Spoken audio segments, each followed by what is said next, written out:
आद्रौ शङ्खमध्ये शतदलकमले रत्नसिंहासनस्थं सर्वालङ्कारयुक्तं नवघनरुचिरं संयुक्तं जातजेन भद्राय वामभागे रथचरणयुतं ब्रह्मरुद्रेन्द्रवन्द्यं वेदानां सारमेशं स्वजनपरिवृतं ब्रह्मदारु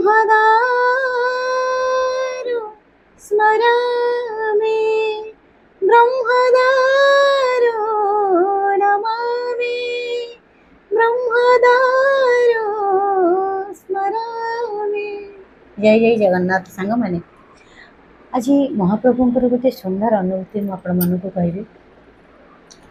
श्रीक्षेत्र जितेबाला मुझे जाऊँगी ट्रेन रे से महाप्रभु को मन मन कहूए जे कान्हा बोली डाके कान्हा मु जो दिन जाऊँगी तो पाखक एत जोरे गहली होचे जितेबाला चाहे पहुँचुथी से किसी ना कि बहुत लाइन रे लोक थे आ जदि भी छाड़े दला चकटारे जाइए टिके मु देखिपारुनी जेहेतु छोट मनीषटे मुझे देखिपारुनी बड़ बड़ लोक मो आगे छिड़ा हो जाती आते जाए ये अबड़ा बाहर समय हो बहुत भीड़ होता है आउटे भारी इच्छा हो भल से दर्शन करी आउ पेट पूरा कि खाइबी तो अबड़ा एमती सब केते कथा मोर निजक निजे मोर महाप्रभु सहित कथा होता है मोर सीधा व्यक्तिगत अनुभव क्या कहनी जे एमती करवा सेमती करवा ना मुझे कहनी कि मोर महाप्रभु को सब बेले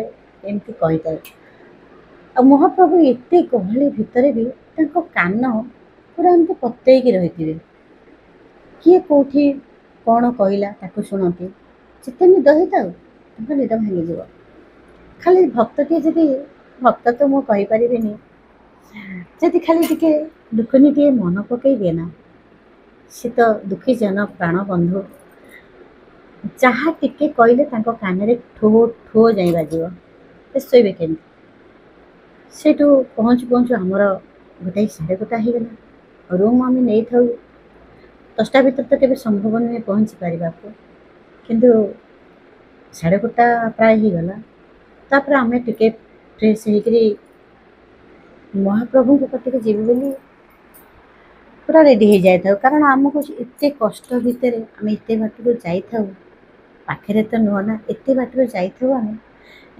व्यस्तता भितर खरा प्रबल ता भितर दौड़ी दापड़ी घर किसी भी आम खाई न था देखु केते किलोमीटर आम पारादीपुर पुरी जानी आप किसी भी आम खाई न था लक्ष्य प्रभु पाखक जीव कि खाइबुन एमती भी पियाज रसुण आम खाई जाऊना कि सका एमती चा टे खाली खाई पड़े जाऊ एत जोरे माने विश्वास करें एत समय डेरी होला पर भी एत निशा थाए प्रभु पाखे भोक हैनी एत भोक हैनी कि जितेबाला प्रभु पाखे पहुँची जाऊ लोक कहते खाई पी रेस्ट ना सन्ध्या बेले जावा आम कि बाबूंर मोर आम बसी पारूना सागे सागे फ्रेश हो महाप्रभु पाखे अभढ़ा खाइबू विश्वास करें महाप्रभु जमी सब मन कथा तो सी जानती खंजे दे था सब तापर से दिन जाए पहुँचला बेलू देखला बेलू एत कहीं गहली जानी हो न था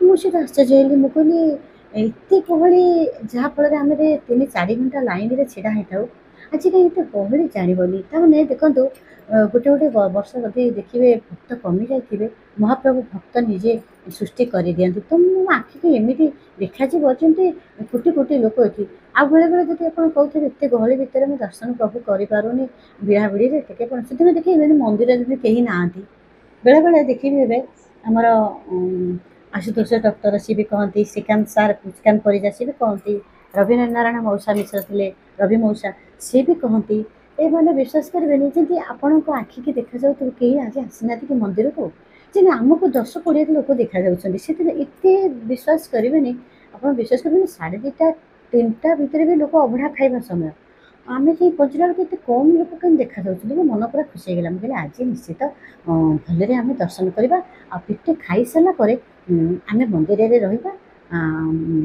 ସନ୍ଧ୍ୟା ହେଇ ଆସୁଥିବ ନା, ତାପରେ ଆମେ ଭଲସେ ପ୍ରଭୁଙ୍କ ପାଖରେ କରିବା। ଏମିତି ଆମର ମନ ଭିତରେ ଦୁଇ ଜଣଙ୍କର ଗୋଟିଏ କଥା ହେଇଥାଉ।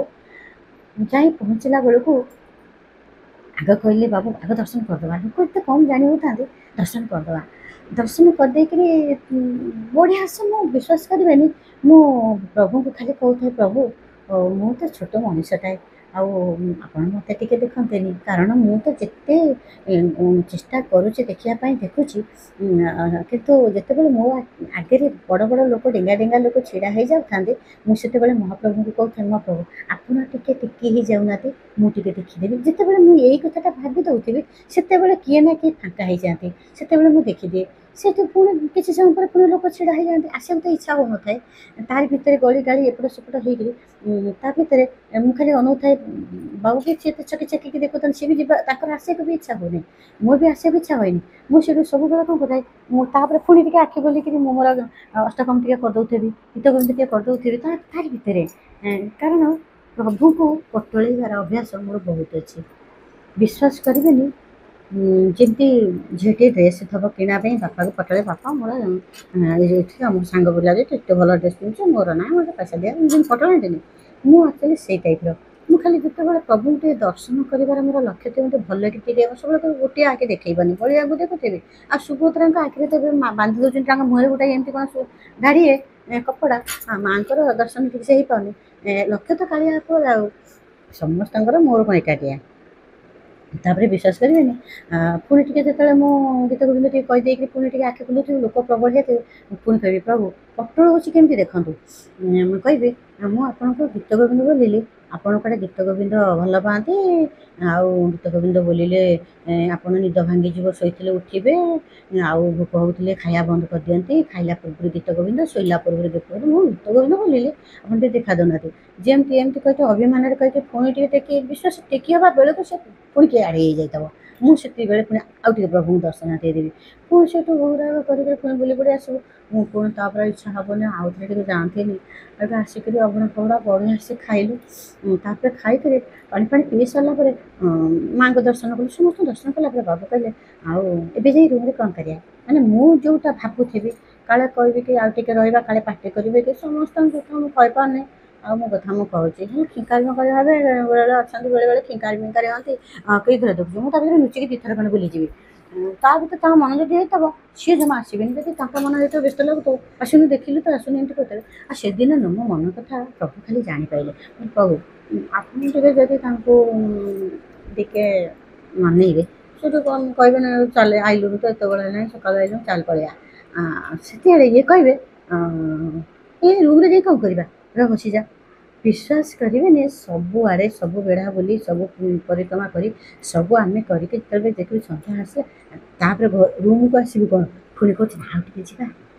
ବିଶ୍ୱାସ କରିବେନି, ଯେଉଁଟା ମୁଁ ଭାବୁଛି ମୋ କାହ୍ନା କେମିତି, ମୋ କାଳିଆ ଠାକୁର କେମିତି ତାଙ୍କ ଭିତରେ ପଶି ଯାଉଛନ୍ତି। ମାନେ ସିଏ ତ ଆମର ମାନେ ସ୍ୱାମୀ ଯାହେଲେ ଆମକୁ ନେଇକି ଯାଇଛନ୍ତି, ତାଙ୍କ କଥାରେ ତ ଆମେ ଯିବାକୁ ପଡ଼ିବ। ତାଙ୍କର ଦେହ ବ୍ୟସ୍ତ ଲାଗୁଥିବ କି ଥରେ ଦେଖିକି ଆସିଲିଣି, ଅଭଡ଼ା ଖାଇସାରିଲୁଣି, ଟିକେ ରେଷ୍ଟ ନେବାକୁ ଇଚ୍ଛା ହେଉଥିବ, ମୁଁ ଯଦି କହିବି ସେଠୁ ମୁଁ ଖରାପ ହେଇଯିବେନି। ବିଶ୍ୱାସ କରିବେନି, ମୁଁ ସେଠୁ କ'ଣ କରିବି, ପ୍ରଭୁଙ୍କୁ ଖାଲି ଜଣେଇ ଦେଉଥିବି, ପ୍ରଭୁ ଆପଣ କୁହନ୍ତୁନି, ଆପଣ କହିବେ ଏମିତି ଫୁଲେଇ ହେଉଛନ୍ତି, ଆଉ ଆପଣ ତ ଫୁଲେଇ ହେଉଛନ୍ତି, ଆଉ କେଉଁଠି ହେବ, କେଉଁଠି ନିଜ ଝିଅ ଚାଲି ଯାଇଥିବ, ମୁଁ ତ ଧର୍ମ ଝିଅ ତ ମୋ କଥା କାହିଁ ଭାବିବେ, ସାଡ଼େ ଆଖି ପଳେଇଥିବ ନା। ଆଉ ଏମିତି କହିକି ତା ଭିତରେ ଟିକେ ଗାଳି ଗୁଲଜ କଲା ଭିତରକୁ ଇଏ କହିବେ କାହିଁ ବ୍ୟସ୍ତ ହେଉଛୁ, ରୁମ୍ରେ ଯାଇ କ'ଣ କରିବା, ଚାଲ ଆଉ ଟିକେ ଯିବା। ଆଉ ଟିକେ ଗଲା ଭିତରୁ ତା ଭିତରେ ସନ୍ଧ୍ୟା ଆଳତି ସମୟ ହେଇଗଲାଣି। ମୁଁ ସେଠୁ ଟିକେ ମହାପ୍ରଭୁଙ୍କୁ କହିଲି, ମୁଁ କହିଲି ମହାପ୍ରଭୁ ଆଉ ଦେଖନ୍ତୁ ଏବେ ମୁଁ ଆପଣଙ୍କ ସହିତ ଭିଡ଼ିଓ କରୁଛି, ମୁଁ ଭାତ ବସେଇକି ଆସିଛି, ମହାପ୍ରଭୁ ମୋ ଭାତ ପୋଡ଼ିଯିବ ଯେ ଆପଣ ଦାୟୀ ହେବେ। ମୁଁ ମୋର ସାଙ୍ଗମାନଙ୍କ ସହିତ ମୋ ଅନୁଭୂତି କହୁଛି, ଆପଣ ଟିକେ ରକ୍ଷା କରିବେ। ତାପରେ ଅନେଇଲ କ'ଣ ହେଇଛି, ତା ଭିତରକୁ ପଶିଗଲି। ପୁଣି ଆଉ ଥରେ ମାନେ ଖାଲି ଆମକୁ କମ୍ ଲୋକ ଦେଖାଯାଉଥାନ୍ତି, ଏତେ ଭିଡ଼ ଜାଣି ହେଉନଥାଏ। ସେଦିନ ଏମିତି ପ୍ରଭୁ କଲେ ମାୟା। ଜାଣିଥିବେ ଜଗନ୍ନାଥ ଚ୍ୟାନେଲ୍ ଦେଖୁଛନ୍ତି, କେତେ କେତେ ଭିଡ଼ ବିଶ୍ୱାସ କରିବେନି ଲାଇନ୍‌ରେ ଆପଣ ଦେଖୁଛନ୍ତି ସେତେବେଳେ କମ୍ ଲୋକ 20ଟା ଲୋକ ଯେମିତି ଏମିତି ମୋତେ ଦେଖାଯାଉଥାଏ। ସେଠୁ ମୁଁ କହିଲି ପ୍ରଭୁ ଆଜି ଟିକେ ସନ୍ଧ୍ୟା ଆଳତି ହେଲାଣି, ଦର୍ଶନ ତ କରିକି ଆଇଲିଣି, ତା ଭିତରେ ଟିକେ ସମସ୍ତେ ଯୋଉଠି ବସିଛନ୍ତି ଭକ୍ତମାନେ ସେଇଠି ଟିକେ ବସି ପଡ଼ିକିରି ଟିକେ ଗୀତ ଗୋବିନ୍ଦ କହିବେ। ଆପଣଙ୍କ ଆଳତି ଚାଲିଥିବ, ଆପଣ ଗୀତ ଗୋବିନ୍ଦ ଭଲ ପାଆନ୍ତି ଆଉ। ବିଶ୍ୱାସ କରିବେନି ମୁଁ ଆରମ୍ଭ କରିଦେଲି ସୀତାକମଳ। ତାପରେ ସୀତାକମଳ ସରିଲା ବେଳକୁ ପୋଲିସ ବିଶ୍ୱାସ କରିବେନି ସମସ୍ତଙ୍କୁ ଉଠେଇ ଦେଉଛନ୍ତି, ଏ ଉଠ ଉଠ ଉଠ, ଏଠି କାଇଁ ବସିଲ, ଦର୍ଶନ ସରିଲା ଏଠି କାଇଁ ବସିଲ। ମୋତେ କିଛି ବାବୁ ତାଙ୍କର ବସିଛନ୍ତି, ତାଙ୍କୁ ବି କହୁନାହାନ୍ତି, ମୋତେ ବି କହୁନାହାନ୍ତି। ଆମେ 2 ଜଣ ଯାଇଛୁ, ଜଣକୁ ବିଦା କରିଦେଲେ ପୁଣି ଆଉ ଜଣକୁ ଖୋଜିବ ନା ନାହିଁ। ମହାପ୍ରଭୁ ପୁରା ମାୟା କରିଦେଇଛନ୍ତି ନା, ପୋଲିସ ଆମକୁ ଜମା କହୁନି। ମୁଁ ସେଠୁ କ'ଣ କଲି, ଜାଣିଥିବେ ସୀତାକମଳ 8-10 ଅନ୍ତରା ହେଲାଣି, ସବୁ ଯାକ 35-36 ଧାଡ଼ିକି ବେଶୀ ହେବ, ତାକୁ ସବୁ ବୋଲି ସାରିଲା ପରେ ତାପରେ କ'ଣ କଲି, ଆରମ୍ଭ କରିଦେଲି ଲଳିତା ଲବଙ୍ଗଲତା। ବିଶ୍ୱାସ କରିବେନି ମୁଁ ସେମିତି ବୋଲି ଚାଲିଥାଏ, ମୋର ଆଉ ଲାଷ୍ଟଟା ଥାଏ। ସେତେବେଳେ ପୋଲିସ ବାବୁ ଆସିଲେ, ମୁଁ ସେତେବେଳକୁ ମୋର ସରିଗଲାଣି। ମୋ ମହାପ୍ରଭୁଙ୍କୁ କହିଲି, ମୁଁ କହିଲି ମହାପ୍ରଭୁ ମନ୍ଦିର ଭିତରେ ବିଶ୍ୱାସ କରିବେନି ଧନ୍ୟ ହେଇଯିବି। ମୁଁ ମନେ ମନେ ଭାବୁଥାଏ ମୁଁ ଯଦି ଗୀତ ଗୋବିନ୍ଦ ଟିକେ ବସିକିରି କରନ୍ତି ପ୍ରଭୁ ଆପଣଙ୍କ ଆଳତୀ ସମୟରେ ନା, ମୋର ଜାଣତରେ ହଉ ଅଜାଣତରେ ହଉ ଯେଉଁ ଯେତେ ପାପ କରିଥିବି ସବୁ ଖଣ୍ଡନ ହେଇଯିବ। ଆଉ ଆପଣ ମୋତେ କୃପା କରିବେ, ପୁଣି ମଣିଷ ଜନ୍ମ ଦେବେ, ମୋତେ ଭଲ ମରଣଟିଏ ଦେବେ, ମୋତେ ହାତ ଗୋଡ଼ ଚାଲୁଥିବ, ମରିଯିବି। କେତେ କଥା ମୁଁ ସବୁ କହିଦେଇଛି, ଆପଣଙ୍କୁ ଆଜି ମୁଁ ମୋ ମନ କଥା ଖୋଲିକି କହିଦେଉଛି। କିନ୍ତୁ ଆପଣ ତ ସବୁ ଜଗନ୍ନାଥଙ୍କୁ ଭଲ ପାଆନ୍ତି ନା, ଆପଣ ତ ତାଙ୍କର ପୁଅ ନା, ଆଉ କ'ଣ ଖାଲି ମୁଁ ଏକାଟିଆ ମୋର, ଆପଣଙ୍କର ନୁହେଁ। ସେଥିପାଇଁ ମୁଁ ଖୋଲିକି କହିଦେଉଛି, ମୋ ମହାପ୍ରଭୁ ମୋତେ ସେମିତି କହିଦିଅନ୍ତି, ତ କିଛି ଭାବିବେନି, ତ କହିଦେଉଛି ଆଉ। ସେଇଠୁ ତାପରେ ଆଉ ଗୋଟିଏ ଧାଡ଼ି ଅଛି, ମୋର ଲାଷ୍ଟଟା ଅଛି। ପୋଲିସ ଭାଇ ଆସି କହିଲେ ଉଠ ଉଠ ଉଠ ଉଠ। ମୁଁ କହିଲି ମହାପ୍ରଭୁ ଆଉ ଟିକେ ସମୟ, 1 ମିନିଟ୍ ମନେ ମନେ।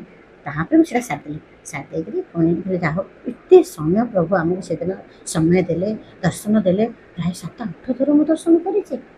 ଗୋଟିଏ ଆଖି ପ୍ରଥମ କରିଥିଲି, ତାପରେ 2ଟା ଆଖି କରିବି, ତାପରେ ବେଳକୁ ଏମିତି କରି କରି ମୋ ପ୍ରଭୁ ମୋତେ ଦର୍ଶନ ଦେଲେ। ଆପଣମାନେ ଯଦି ଅନୁଭୂତି ଭଲ ଲାଗେ ନିଶ୍ଚିତ ସେୟାର କରିବେ। କରିବେ କ'ଣ କଲେ, କ'ଣ ଭଉଣୀ କତିକି, ବୋଉ କତିକି, ବାପା କତିକି ଦୂରରେ ଥାଇବେ ସେ ଶୁଣିବେନି। କେତେ ସୁନ୍ଦର ନା ମହାପ୍ରଭୁଙ୍କ କଥା ତ ଏମିତି କହିଲେ ବହୁତ ଲମ୍ବିଯିବ। ଆପଣମାନଙ୍କୁ ଆଜିକାଲି ଆଉ ସମୟ ହେଉନି ଅନୁଭୂତି ଶୁଣିବା ପାଇଁ, ସେଥିପାଇଁ ସର୍ଟ ଭିଡ଼ିଓ ସବୁ କରୁଛନ୍ତି, ସର୍ଟ ଭିଡ଼ିଓ ଦେଖୁଛନ୍ତି। ତାରି ଭିତରେ କ'ଣ କଲେ, ନାଇଁ ମୋର ଏଡ଼େ ସୁନ୍ଦର ମୋ ପ୍ରଭୁଙ୍କ କଥା 2 ଧାଡ଼ି କହିବେନି, ଆଜି ଅଛି କାଲି ମୁଁ ନଥିବି। ଆଉ ମୁଁ ମରିଗଲା ପରେ ମୋ ଭିଡ଼ିଓ ଚାଲିଥିବ, ଲୋକ ଦେଖିବେ, ଆଉ ଲୋକ ଶୁଣିବେ। ଯାହା ହଉ ମୋ ମହାପ୍ରଭୁ ମୋତେ କେତେ ଭଲ ପାଉଥିଲେ, ସମସ୍ତଙ୍କୁ ଭଲ ପାଉଛନ୍ତି ଯେ, ତଥାପି ମହାପ୍ରଭୁଙ୍କ କଥା କହିଲେ ଭଲ ଲାଗେନି। ଆପଣ ଯଦି ଭଲ ଲାଗେ ନିଶ୍ଚିତ ସେୟାର କରିବେ। ରଖୁଛି, ଭାତ ପୋଡ଼ିଯିବଣି ବୋଧେ, କିନ୍ତୁ ମହାପ୍ରଭୁଙ୍କୁ ତ ଜାଣି ଦେଇଯାଇଛି, ମହାପ୍ରଭୁ ଟିକେ ଅପେକ୍ଷା କରିଥିବେ ଆଉ। ରଖୁଛି, ଜୟ ଜଗନ୍ନାଥ, ସମସ୍ତେ ଭଲରେ ରୁହନ୍ତୁ।